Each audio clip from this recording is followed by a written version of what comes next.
Hi everyone, welcome back to my channel. Today we're going to be talking about the one and only Chloe Bourgeois, specifically what I want from her in season 6. This idea actually came from one of you guys. In one of my comment sections, someone commented about what they would like to see from Chloe, and it happened to be the same things that I would want. So thank you for the idea. Definitely will be crediting you. And if you guys have any other ideas, please do comment them down below because they do really help. And yeah, let's get into it. First, let's start off with a recap of what Chloe has done in the show so far. Chloe Bourgeois is one of the villains from Miraculous, Tales of Ladybug, and Cat Noir. Starting off as a classic high school bully in season 1, the literal definition of a spoiled brat, her fans, believe it or not, started liking her here. Why? Well, it speaks for itself. I wanted to, out of the way. Daddy will pay someone to do it. If it's Alex's, it's probably worthless. I totally had nothing to do with this. Don't let me I'm not sure that my father would share your point of view. I wonder how many croissants your dad would have to sell to buy you one of these. She's got great one-liners. But in season 1, it was just that. People thought she was really funny. That changed in season 2, starting from the jump in episode 2, Despair Bear, where we get crumbs of a tragic origin as Adrian, her longest friend, breaks ties with her, and she tries to reconcile with him by throwing a party. She also ends up helping Ladybug defeat the bad guy in the episode. Saving your skin with the help of our new little sidekick. So, 1 point for Chloe. Yeah, she reverted back, but that's just because of the episodic nature of Miraculous. Characters aren't really allowed to change much. Next up, the crumbs turn into a cookie in Zombie Zoo, where Chloe, for the first time, apologizes. I'm sorry, Mr. T. Not once, but twice. And the origin we were teased with comes to fruition in the three-parter, The Queen's Battle. Style Queen, Queen Wasp, and Maledictator. In Style Queen, we meet Chloe's mom, Audrey Bourgeois, one of the worst parents on this show. And I'm saying one of because Gabriel and Tomoe exist. At least they kind of love their kids in their own toxic way. Audrey can't even stand her. So, Style Queen basically has just them sympathize with Chloe, and then she also ends up helping Ladybug. In Queen Wasp, Chloe breaks. She gets her hand on the Be Miraculous, transforms in front of everyone to prove she is exceptional, and gets akumatized. Even though she's a villain in this episode, it ends with her showing signs of future growth as she gives the Miraculous back. And Chloe's redemption is pushed even further in Maledictator, where Chloe makes a fool out of herself in front of her whole class and decides to leave Paris. Ladybug decides to give her another chance, and she does a pretty good job as Queen Bee, and her redemption is solidified in the season 2 finale, Heroes Day, where she is part of the superhero team assembled to beat Scarlet Moth. The episode ends with Chloe hanging out with the rest of the class. Looking pretty good now, right? Well, in season 3, Chloe has 2 focus episodes, Miracular and the Battle of the Miraculous. In Miracular, we find out Ladybug has been ghosting Chloe since Heroes Day. She believes it's pretty risky to use Queen Bee since everyone knows her identities, and she's right in that, but instead of telling her that, she just ignores her until she is forced to recruit her. And Chloe, once again, does an exceptional job, even almost getting the peak of Miraculous back, and Ladybug finally tells her she can be Queen Bee no more. But the episode ends on a hopeful note. That changes in Miracle Queen, where Ladybug decides to ignore Chloe one more time. And this for Chloe is one time too many. After rejecting Hawkmoth and Miracular, she joins him here, beginning the Battle of the Miraculous. The episode ending with Chloe losing everything: Hawkmoth's power, her reputation, the support of Ladybug, and her Miraculous. I'm making this sound way more better written than it actually was. And, well, season 4 and 5, she's treated as a joke and side villain for a few episodes, getting replaced in season 4 by Vesperia, her half of a sister, and becoming a dictator in season 5. Yep, that happened. And then being shipped off to London. And from what we've seen from season 6, she's sticking to the spoiled brat and has become an influencer now.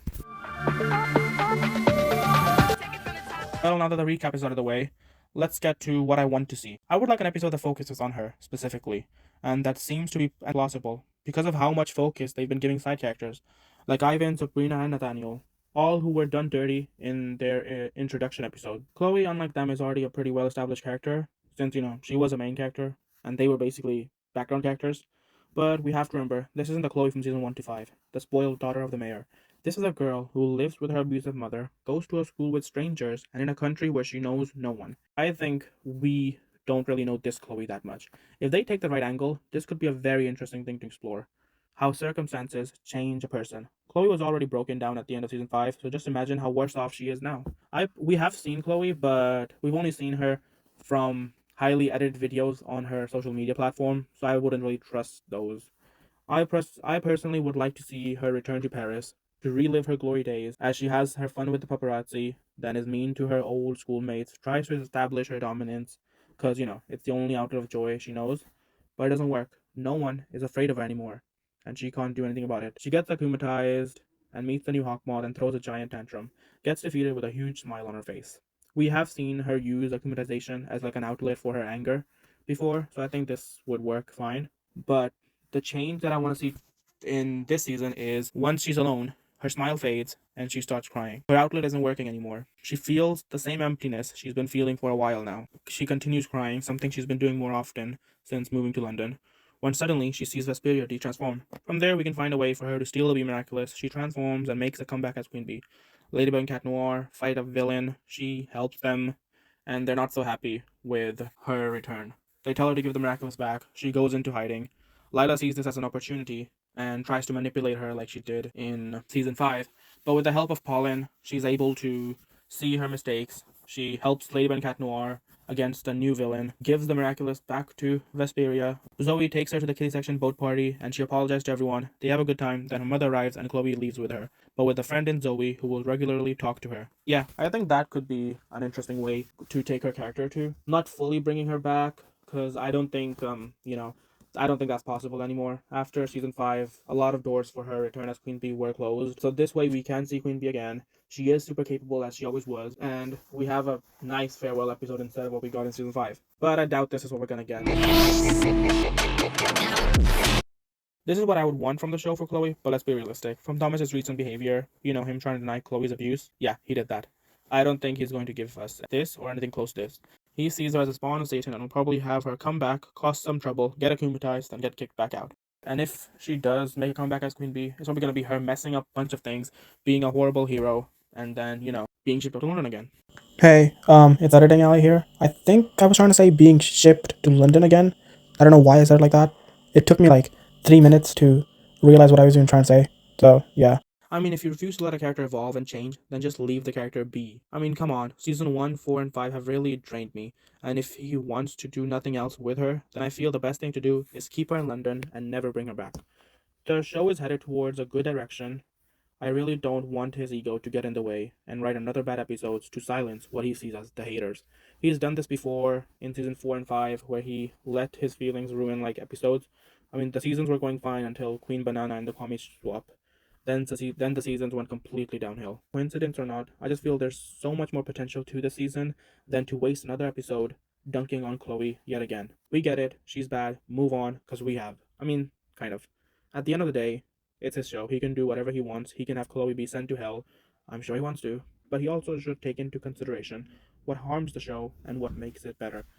Giving Chloe some redemption whilst having her still written out gives a win-win situation to both Chloe fans and him. I mean, if it were up to me, she would be back as Queen Bee permanently, but I didn't do that because there is no way for that to happen. I wanted to give a more realistic thought experiment, which, the more I think about, seems unlikely itself. But hey, I'm still watching and probably will for as long as Miraculous goes on. So yeah, like, share, and subscribe, and tell me in the comments what you would want to do with Chloe this season. And if you have any video suggestions, don't be afraid to let me know. Bye!